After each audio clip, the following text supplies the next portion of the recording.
আপনারা জানেন দেশের যে বিদ্যমান আইন শৃঙ্খলা পরিস্থিতি সম্বন্ধে আমরা পূর্ণ সজাগ এবং সচেতন। আপনারা জানেন যে আওয়ামী দোসররা তারা দেশকে অস্থিতিশীল করার জন্য সব ধরনের চেষ্টা করতেছে। যেহেতু তারা প্রচুর টাকা দেশ থেকে স্থানান্তর করেছে, ওই টাকা তারা এখন ব্যবহার করতেছে। এই টাকা ব্যবহার করে দেশকে একটা অস্থিতিশীল পরিস্থিতি করার চেষ্টা করতেছে। আমরা এইটা কোনো অবস্থায় করতে দিব না। আমরা যেভাবে হোক এটা প্রতিহত করব। দিনে রাত্রে যেখানে আমাদের বাহিনীর প্রয়োজন হবে তারা সেখানে যাবে এবং এটাকে প্রতিহত করবে। আপনারা জানেন, আমি আপনাদের সামনে দ্বার্থহীনভাবে বলতে চাচ্ছি, আমি এই আওয়ামী যারা এই কাজগুলি করতেছে তাদের আমি ঘুম হারাম করে দিব এবং তারা কোথাও কোনো স্থান পাবে না। দিনে রাতে যে জায়গায় হোক না কেন তাদের কোথাও কোনো স্থান হবে না।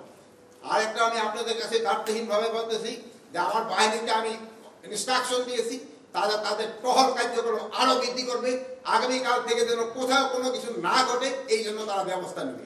এবং এই আমি বাহিনীর সবাইকে আমি এই ইনস্ট্রাকশন দিয়েছি এবং তারা এটা ভালোভাবে কার্যকর করবে এবং তারা যদি ভালোভাবে কার্যকর করতে না পারে তবে তাদের বিরুদ্ধে আমি একটা অ্যাকশন নেব।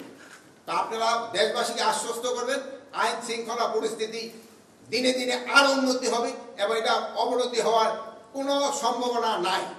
এবং দেশকে যারা অস্থিতিশীল করার চেষ্টা করতেছে তাদের কোনো অবস্থায় আমরা ছাড় দিব না। এই আওয়ামী দোসরদের আমরা কোনো অবস্থায় ছাড় দিব না। তাদের কাছে প্রচুর টাকা আছে, এই টাকা তারা বিভিন্ন জনের মধ্যে বিভিন্নভাবে ছড়াচ্ছে এবং দেশে একটা অস্থিতিশীল পরিস্থিতি করার চেষ্টা করতেছে, কিন্তু তারা কোনো অবস্থায় সাকসেস হবে না। এবং আমরা যেভাবে হোক আইন শৃঙ্খলা পরিস্থিতি দিনে দিনে উন্নতি করতে থাকবো এবং এই যে ডেভিল হান্টের মাধ্যমে আমাদের কার্যক্রম অব্যাহত থাকবে এবং এই সন্ত্রাসীরা কোথাও কোনো জায়গায় ঘুমাতে যেন না পারে বা বসতে যেন না পারে, দাঁড়াতে যেন না পারে, এই ব্যবস্থা আমরা করব।